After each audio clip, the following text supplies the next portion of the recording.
Infants exposed to excessive screen time show differences in brain function beyond 8 years of age. Infants exposed to excessive screen time show differences in brain function beyond 8 years of age. You're listening to a technical news reading presented by Hakeem Alibokis Alexander on Spreaker Social Podcasting, presented for World Reading Club in association with UniquilibriuM. This edition's reading focus comes to us from neurosciencenews.com and is titled Infants Exposed to Excessive Screen Time Show Differences in Brain Function Beyond 8 Years of Age. It was published under the category of neuroscience on January 31st, 2023. Summary. Greater exposure to screen time during infancy was linked to poor self-regulation and brain immaturity at age 8. Source: Agency for Science, Technology, and Research. More children are now exposed to mobile digital devices at a young age as an avenue for entertainment and distraction. A longitudinal cohort study in Singapore has confirmed that excessive screen time during infancy is linked to detrimental outcomes in cognitive functions, which continue to be apparent after 8 years of age. The research team looked at data from 506 children who enrolled in the Growing Up in Singapore Towards Healthy Outcomes Gusto cohort study since birth. When the children were 12 months of age, parents were asked to report the average amount of screen time consumed on weekdays and weekends each week. Children were then classified into 4 groups based on screen time per day: less than 1 hour, 1 to 2 hours, 2 to 4 hours, and more than 4 hours. At 18 months of age, brain activity was also collected using electroencephalography, EEG, a highly sensitive tool which tracks changes in brain activity. Besides undergoing EEG, each child participated in various cognitive ability tests that measured his or her attention span and executive functioning, sometimes referred to as self-regulation skills, at the age of 9 years. The team first examined the association between screen time and EEG brain activity. The EEG readings revealed that infants who were exposed to longer screen time had greater low-frequency waves, a state that correlated with lack of cognitive awareness. To find out whether screen time and the changes observed in the brain activity have any adverse outcomes during later childhood, the research team analyzed all the data across 3 points for the same children, at 12 months, 18 months, and 9 years. As the duration of screen time increased, the greater the altered brain activity and more cognitive deficits were measured. Children with executive function deficits often have difficulty controlling impulses or emotions, sustaining attention, following through multi-step instructions, and persisting in a hard task. The brain of a child grows rapidly from the time of birth until early childhood. However, the part of the brain that controls executive functioning, or the prefrontal cortex, has a more protracted development. Executive functions include the ability to sustain attention, process information, and regulate emotional states, all of which are essential for learning and school performance. The advantages of this slower growth in the prefrontal cortex is that the imbuing and shaping of executive function skills can happen across the school years until higher education. Once again, the advantages of this slower growth in the prefrontal cortex is that the imbuing and shaping of executive function skills can happen across the school years until higher education. However, this same area of the brain responsible for executive functioning skills is also highly vulnerable to environmental influences over an extended period of time. This study points to excessive screen time as one of the environmental influences that may interfere with executive function development. Prior research suggests that infants have trouble processing information on a two-dimensional screen. When watching a screen, the infant is bombarded with a stream of fast-paced movements, ongoing blinking lights, and scene changes, which require ample cognitive resources to make sense of and process. The brain becomes overwhelmed and is unable to leave adequate sources or resources for itself to mature in cognitive skills such as executive functions. Researchers are also concerned that families which allow very young children to have hours of screen time often face additional challenges. These include stressors such as food or housing insecurity and parental mood problems. More work needs to be done to understand reasons behind excessive screen time in young children. Further efforts are necessary to distinguish the direct association of infant screen time versus family factors that predispose early screen use on executive function impairments. The study was a collaborative effort comprising researchers from the Yong Lu Lin School of Medicine, National University of Singapore, and U.S. Medicine, A-STARS, Singapore Institute for Clinical Sciences, SICS, National Institute of Education, KK Women's and Children's Hospital, McGill University, and Harvard Medical School. It was published in the Journal of the American Association. It was published in the Journal of the American Medical Association Pediatrics on the 31st of January 2023. Here we have a featured image of a child using a notebook of some kind, a digital notebook, and the caption reads, "The team first examined the association between screen time and EEG brain activity. Image is in the public domain." Neuroscience News continues. Lead author, Dr. Evelyn Law from NUS Medicine and SICS's Translational Neuroscience Program, said, "The study provides compelling evidence to existing studies that our children's screen time needs to be closely monitored, particularly during early brain development." Dr. Law is also a consultant in the Division of Development and Behavioral Pediatrics at the Khu Tech Puat National University Children's Medical Institute, National University Hospital. Professor Chong Yap Sung, Dean of NUS Medicine and Chief Clinical Officer SICS, added, "These findings from the GUSTO study should not be taken lightly because they have an impact on the potential development of future generations and human capital. With these results, we are one step closer towards better understanding how environmental influences can affect the health and development of children.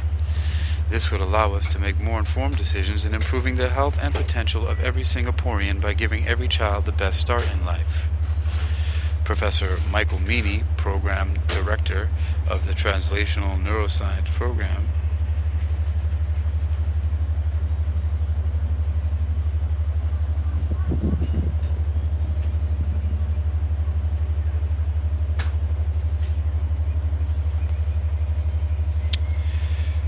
About this technology and brain development research news. Author Shermaine Lowe. Source Agency for Science, Technology and Research. Contact Shermaine Lowe, Agency for Science, Technology and Research. The image is in the public domain. The original research is under open access and is titled Associations Between Infant Screen Use, Electroencephalography Markers, and Cognitive Outcomes by Evelyn Law and others in the Journal of the American Association Pediatrics. That's JAMA Pediatrics. You've been listening to Technical News Reading, presented by Hakeem Alibokis Alexander on Spreaker, social podcasting, presented for World Reading Club in association with UniquilibriuM. Neuroscience News continues with an abstract from the paper titled Associations Between Infant Screen Use, Electroencephalography Markers, and Cognitive Outcomes. Importance. Research evidence is mounting for the association between infant screen use and negative cognitive outcomes related to attention and executive functions. The nature, timing, and persistence of screen time exposure on neuronal functions are currently unknown. So the nature, timing, and persistence of screen time exposure on neuronal functions are currently unknown. Electroencephalography, EEG, permits elucidation of the neural correlates associated with cognitive impairments. Objective. To examine the associations between infant screen time, EEG markers, and school-age cognitive outcomes using mediation analysis with structural equation modeling. Design, settings,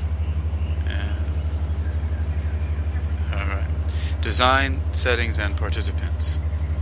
This prospective maternal-child dyad cohort study included participants from the population-based study Growing Up in Singapore Toward Healthy Outcomes, GUSTO. Pregnant mothers were enrolled in their first trimester from June 2009 through December 2010.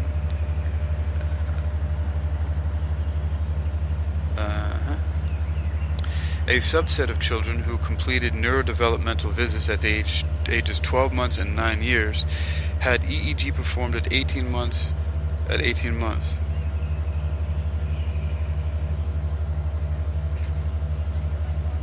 All right. Taking a look again. All right. Pregnant mothers were enrolled in their first trimester from June 2009 through December 2010. A subset of children who completed neurodevelopmental visits at age 12 months and 9 years had EEG performed at 18 months. Data were reported from 3 time points at ages 12 months, 18 months, and 9 years. Mediation analyses were used to investigate how neural correlates were formed or involved in the brain. How neural correlates were involved in the paths from infant screen time to the latent construct of attention and executive functioning. All right. Once again, mediation analyses were used to investigate how neural correlates were involved in the paths from infant screen time to the latent construct of attention and executive functioning. Data from this study were collected from November 2010, March 2020, and were analyzed between October 2021 and May 2022. Exposures. Parent-reported screen time at age 12 months. Main outcomes and measures. Power spectral density from EEG was collected at 18 months. Child attention and executive functions were measured with teacher-reported questionnaires and objective laboratory-based tasks at age 9 years. Results.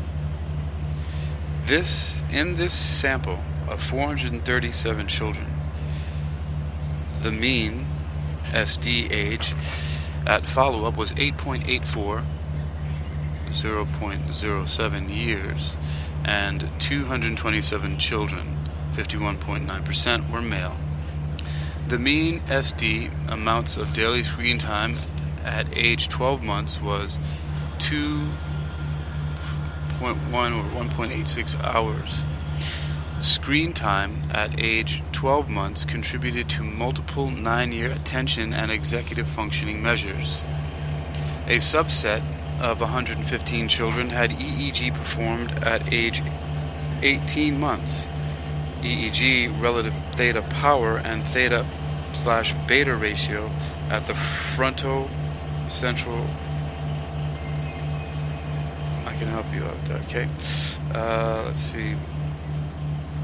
Screen time at age 12 months contributed to multiple 9-year attention and executive functioning measures.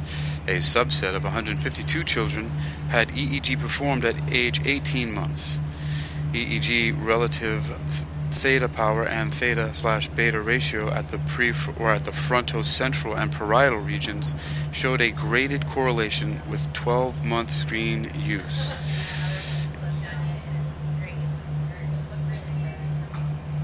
Alright. 1 year screen use. Alright. In the structural equation model accounting for household income, fronto-central and parietal theta/beta ratios partially mediated the association between infant screen time and executive functioning.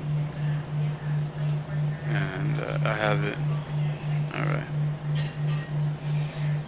Once again, in the structural equation model accounting for household income, fronto-central and parietal theta/beta ratios partially mediated the association between infant screen time and executive functioning at school age. Exposure mediator beta 0.41.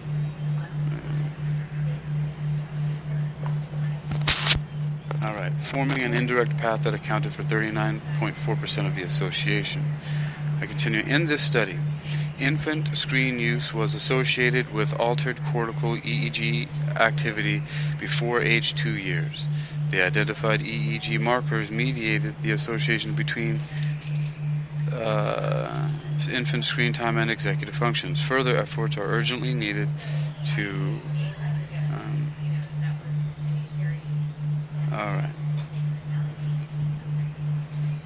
One more time. Further efforts are urgently needed to distinguish the direct association of infant screen use compared with family factors that predispose early screen use on executive function impairments.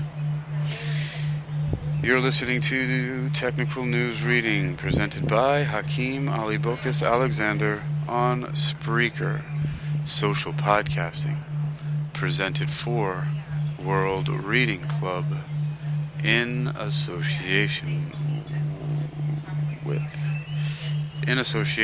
UniquilibriuM. This edition's reading focus has come to us from neurosciencenews.com and is titled Infants Exposed to Excessive Screen Time Show Differences in Brain Function. And I just might dig in one of those pockets. Alright. It's titled Infants Exposed to Excessive Screen Time Shows Differences in Brain Function Beyond 8 Years of Age. It was published on January 31st, 2022, under the category of neuroscience. Alright. That's neurosciencenews.com. You can check it out, neuroscience.com, and see that and other articles like it for yourself.